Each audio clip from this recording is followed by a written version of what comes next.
Prosperity. So this is a concept that a lot of people I know have struggled with over the years, feeling prosperous and being prosperous and understanding prosperity.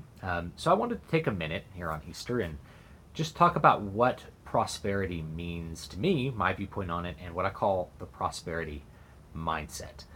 So first of all, what most people view as prosperity is not what I would consider prosperity, and frankly, not the healthiest way to view progress in life. And that is, most people view prosperity in financial terms. That you're being prosperous if you're going out and you're making money, you're spending that money on the things that you like houses or cars or trips to wherever, and that's being prosperous. And more than that, that you're continuing to make money, that you have enough and then some. That's prosperity. That's a pretty narrow way of looking at it and leaves a lot of people out in the cold, so to speak, from the idea of prosperity and feeling prosperous and being prosperous.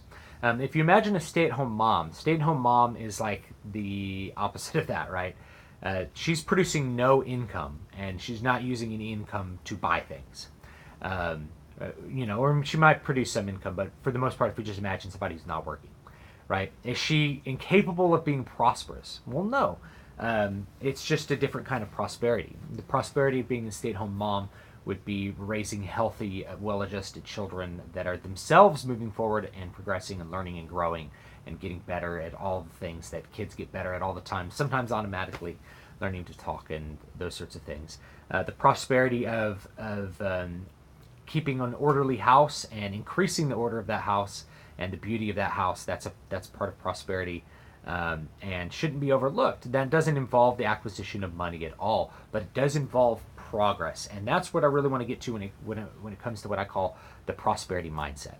Prosperity mindset is that you're always making motion forward. You're always moving towards your goals, whether you're reaching them or not. You're being prosperous because you're getting closer to your goals, and you're also getting better as you get closer to all your goals. You're getting better at reaching the goals as well because you understand the journey a lot better. That's prosperity. And those of us who are in the arts have the very, very fortunate benefit of understanding a lot about prosperity outside of the realm of money. That we can have a prosperous career playing for free if you want to look at it like that.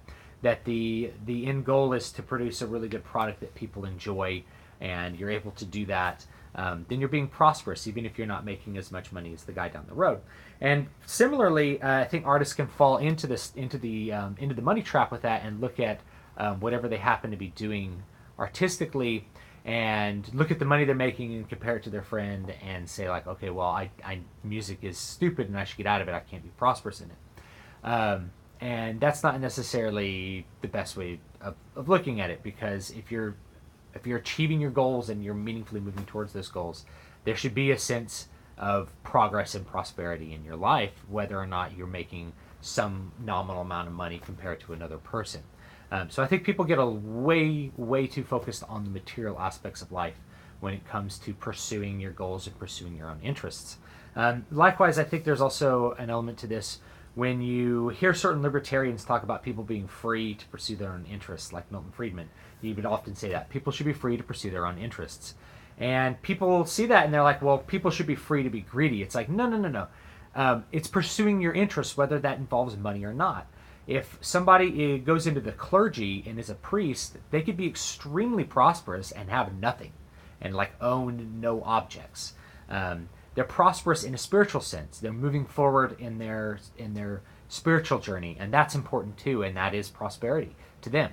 So what is prosperity will change based on who you are and what your goals are, and they don't have to be financial goals. It could be whatever your interest is. It could be artistic goals. It can be family goals. Your goal could be to have a healthy family. It could be anything.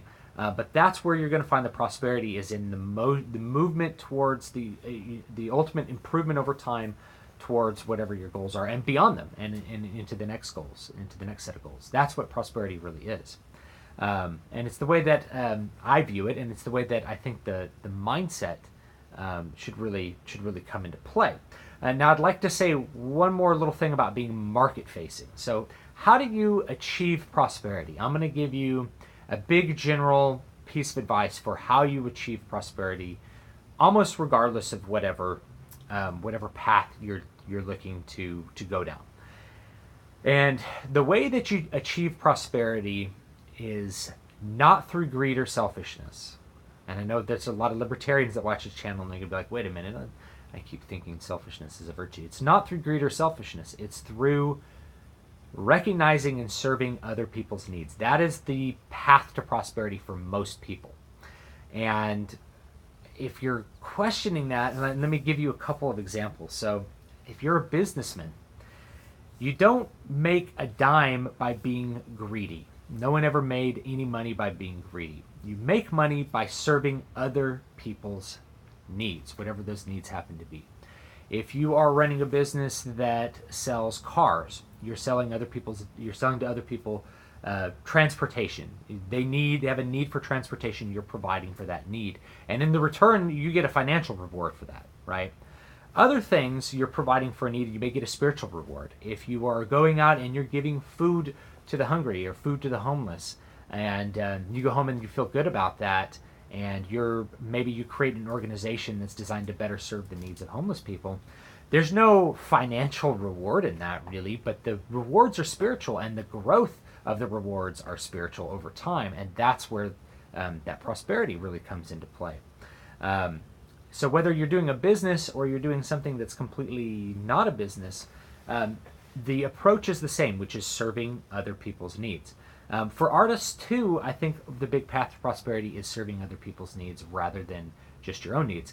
I made a pretty popular video a while back, like why I quit playing classical guitar.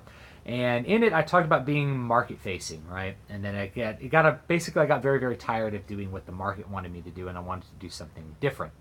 And that's not to say like I'm not going back on that, because I had a great amount of prosperity in that field by being very market facing. What do other people want of me, and how can I fulfill that need?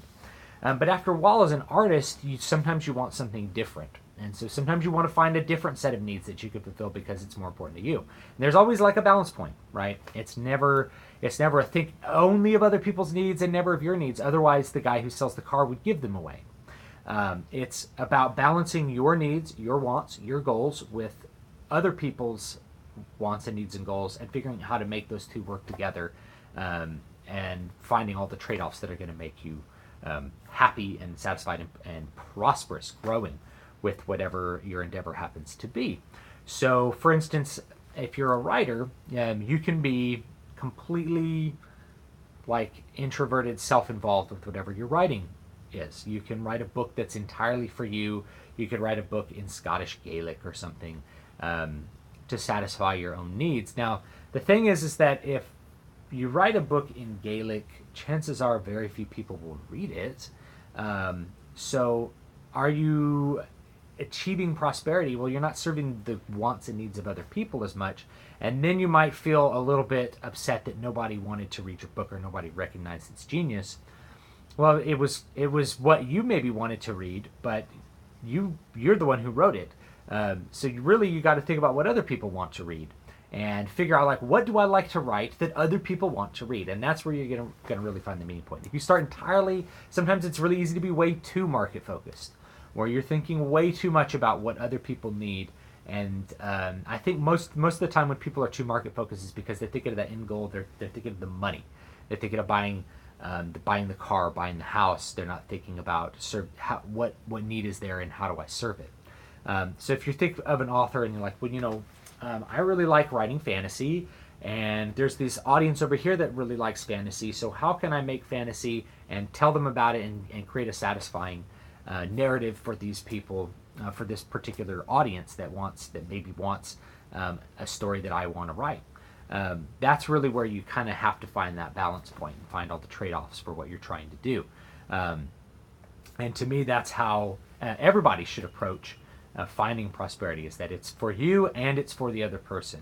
And if you leave the other person out of it and you make it totally for you, you're going to find it's a kind of an empty experience most of the time. And if you think entirely about the other person and not yourself, you're going to end up feeling like abused or dejected or or worthless or not rewarded enough. So finding prosperity is about that balance. How do you serve other people's needs and find rewards with that? So, and how do you continue to make progress towards your goals? How do you grow? So anyway, I just wanted to have that little bit of a message today. I hope you guys have a great day. I will see you next time. Links are down below for my books if you want to read them. I'm very, very appreciative. Check out my websites, dvspress.com, davidbstewart.com. I have content that goes up on those, including nonfiction content, and I'm really, really happy if you take a look at those. Y'all have a great, great day.